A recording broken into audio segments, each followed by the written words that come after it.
Le manque de la connaissance de Dieu est terrible pour les chrétiens. Quand je les entends, ils se détruisent eux-mêmes par leurs paroles. On ne comprend pas.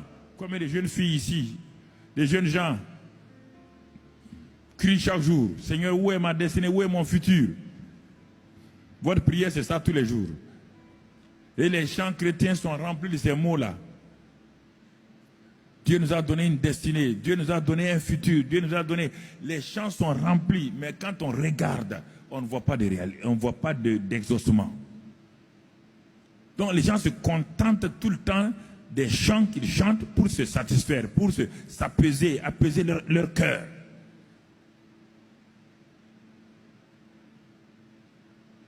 Quand un chanteur vient, il se lève, il dit, oui, Dieu nous a donné Canaan. Tout le monde, alléluia. Quand ils sortent, où est Canaan? Où est Canaan? Où est Canaan? Mais vous me regardez comme ça. Regardez autour de vous, regardez partout, regardez vos camarades chrétiens qui ne vont même plus à l'église. Quand vous les appelez, ils disent non, non, eux ils ne vont plus à l'église, ils sont déçus. Pourquoi? Parce que non exaucement de prière. Et quand ils vous regardent vous-même qui voulez témoigner là, ils voient que vous n'avez pas une vie d'exaucement de prière. Et je dis, mais si toi-même tu n'as pas d'exaucement, on connaît ta vie, tu veux nous amener pour te suivre là-bas? Je me mets à la place d'un chrétien. J'ai tout fait, je suis allé à gauche, j'ai fait des prières longues, j'ai fait des jeûnes, mais je suis frustré, ça ne va pas. J'ai recommencé des jeûnes longs, des jeûnes moyens, des jeûnes courts, toutes sortes de jeûnes, ça ne va pas. Rien ne change dans ma vie. Maintenant, on m'a dit que c'est les démons. J'ai pratiqué la démonologie, ça ne va pas. J'ai pratiqué la satanologie, ça ne va pas. Tout. Maintenant, je suis découragé.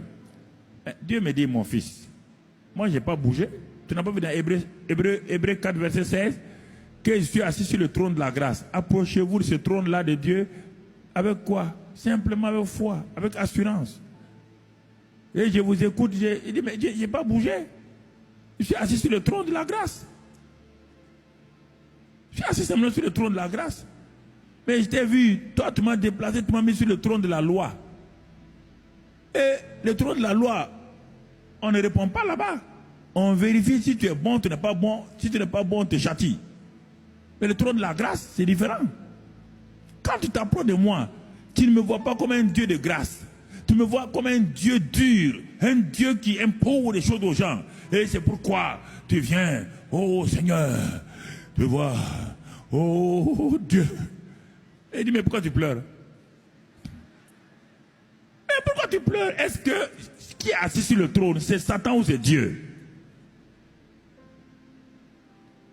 N'as-tu pas lu dans Matthieu 6, mon fils te dire, entre dans le lieu secret, là où il y a ton père qui voit, qui te le rend. Il dit, ton père est là, il voit dans le lieu secret. Le lieu secret, c'est lorsque tu décides dans un salon, dans une des toilettes, n'importe où que tu as décidé que c'est ton lieu secret, tu veux rencontrer Dieu, Dieu veut te rencontrer n'importe où. Mais sache qu'il est déjà là et qu'il va te le rendre et qu'il t'écoute, il est là. Mais en ce moment-là, ton attitude va changer.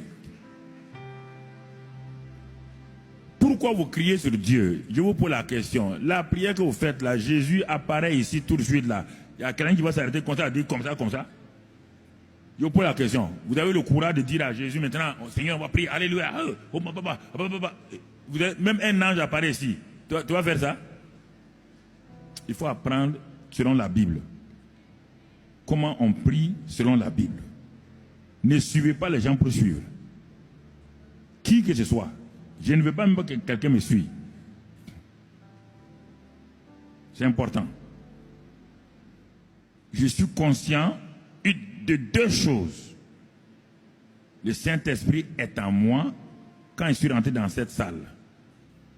Le Saint-Esprit est en moi.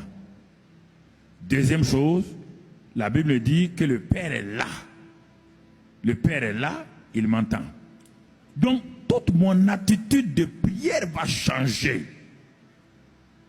Car car je suis devant un Dieu réel, qui est là, qui est présent, un Dieu tangible. C'est la parole de Dieu qui le dit. Je n'ai pas besoin que Dieu vienne. Dieu ne viendra pas, car lorsque je suis rentré, Dieu est rentré avec moi.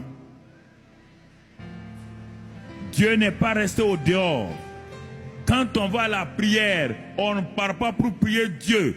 On va avec Dieu, et comme le Père est déjà là et que le Saint-Esprit est en moi, alors j'arrive, je suis conscient que Dieu est là. Voilà toute la différence. Si je ne suis pas conscient, je vais commencer à crier. Si je suis conscient,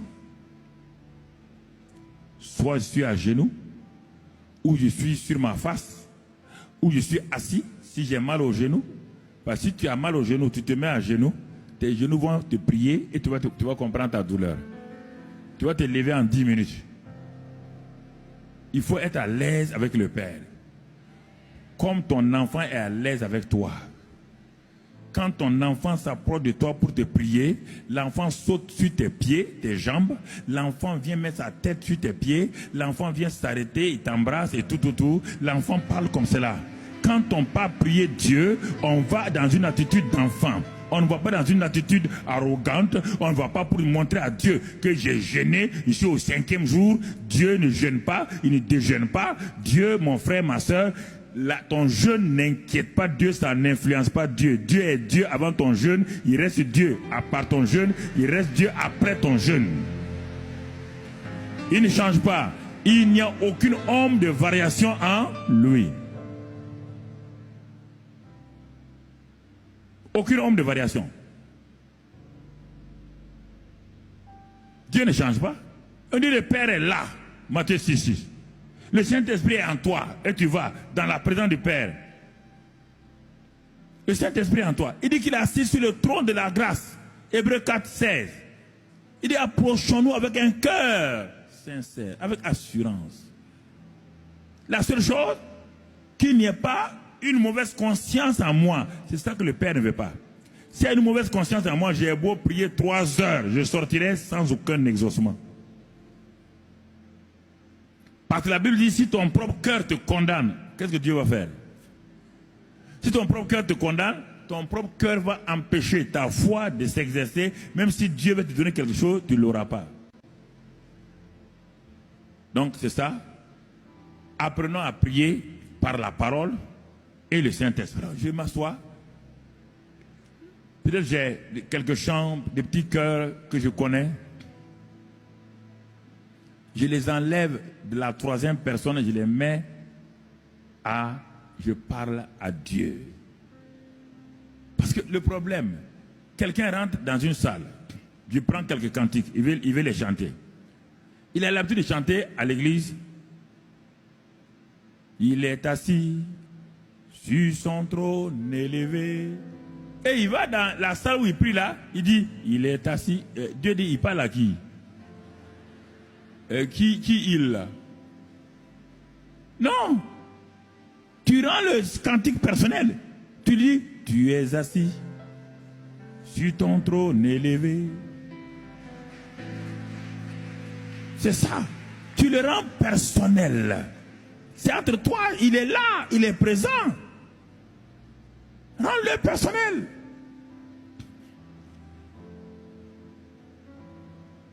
Il est Dieu. Non, il n'est pas Dieu. Tu es Dieu. Et ton trône est... Tu mets ça. Toi-même, tu appliques tes propres mots. Nous avons l'habitude de chanter. Par exemple, où nous chantons Dieu m'a tout donné. Ouais, ça, on est ensemble, on chante ça. Hein? Mais tu es là dans la présence du Père. Tu dis, oh Père, tu m'as tout donné. Tu m'as tout donné. Car tu es fidèle. Oh Père, tu m'as tout donné. Tu m'as tout donné. Car tu es fidèle. Jésus, Jésus, tu m'as tout donné. Tu m'as tout donné, car tu es fidèle.